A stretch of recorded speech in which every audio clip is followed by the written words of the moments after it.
नमस्कार विद्यार्थी मित्रांनो, आज आपण पाहणार आहोत प्रात्यक्षिक भूगोल उठाव दर्शवण्याच्या पद्धती। हे जे आपले आहे सेमिस्टर जे आहे ते आपली पहिली सेमिस्टर आहे। पहिल्या सेमिस्टर मधून आपण पाहणार आहोत। प्रकरण क्रमांक 1 मध्ये आपल्याला पाहायचे उठाव दर्शवण्याच्या पद्धती। त्याआधी उठाव म्हणजे काय हे आपण पाहूया। भूपृष्ठ सर्वत्र सारखे नसते, काही ठिकाणी ते उंच आहे तर काही ठिकाणी ते सकल आहे। भूपृष्ठाच्या विविध स्थळांची समुद्र सपाटीपासूनची सरासरी उंचीमधला जो फरक आहे त्या फरकाला आपण काय म्हणतो, उठाव असे म्हणतो। मग आता ह्या उठाव दाखवण्याच्या ज्या पद्धती आहेत त्या दोन पद्धती आहेत।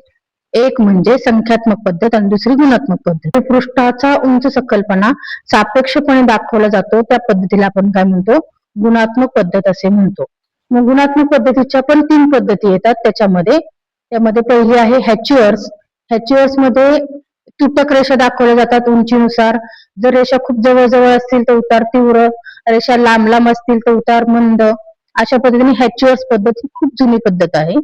त्यानंतर दुसरी जी पद्धत आहे ती छाया पद्धत। यामध्ये सूर्यप्रकाशाचा वापर करून उठाव हा दर्शवला जातो। आणि तिसरी पद्धत जी आपली आहे ती आहे रंग पद्धत। ही रंग पद्धतीमध्ये निळा रंग हा समुद्राचा दाखवला जातो, पठारी प्रदेश पिवळ्या रंगाने दाखवला जातो, मैदानी प्रदेश हिरव्या रंगाने दाखवला जातो आणि पर्वतीय प्रदेश आपण तपकिरी रंगाने दाखवला जातो। त्यापेक्षा उंची जास्त असेल तर पांढरा रंगही वापरला जातो। ह्या रंग पद्धती जी आहे त्या रंग पद्धतीवरून आपल्याला भूपृष्ठ कोणते आहे तिथे हे कळते, कशा स्वरूपाचे आहे हे लक्षात येत असते आपल्याला।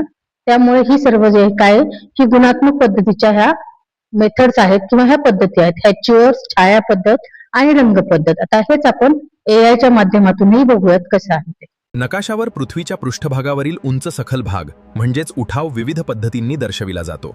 त्यापैकी गुणात्मक पद्धती आज पाहूया। गुणात्मक पद्धतीमध्ये जमिनीची अचूक उंची न दाखवता फक्त तिचे स्वरूप आणि उठाव कसा आहे हे दर्शविले जाते।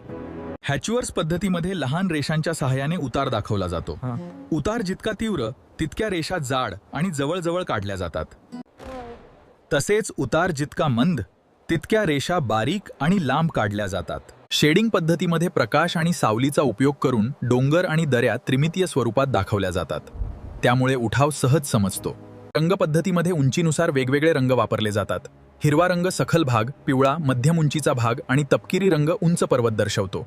हॅच्युअर्स, छाया आणि रंग या गुणात्मक पद्धती आहेत। या पद्धतींमुळे नकाशावरील उठाव समजण्यास मदत होते, मात्र अचूक उंची दर्शवली जात नाही। आता आधी गुणात्मक पद्धत पाहिली आपण, आता संख्यात्मक पद्धत ही गुणात्मक पद्धतीपेक्षा आधुनिक व उपयुक्त समजली जाते। भूपृष्ठाची उंची अचूकपणे शास्त्रीय उपकरणाच्या आधारे आपल्याला दाखवली जाते आणि वेगवेगळी शास्त्रीय उपकरणे वापरून ही पद्धत आपल्याला काय केली मोजली जाते।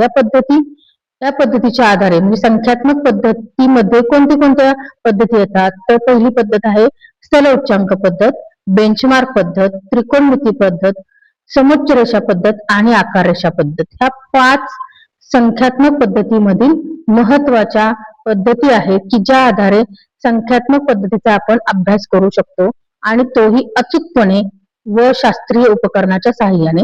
याचाही आपण व्हिडिओ पुढील प्रमाणे पाहणार आहोत।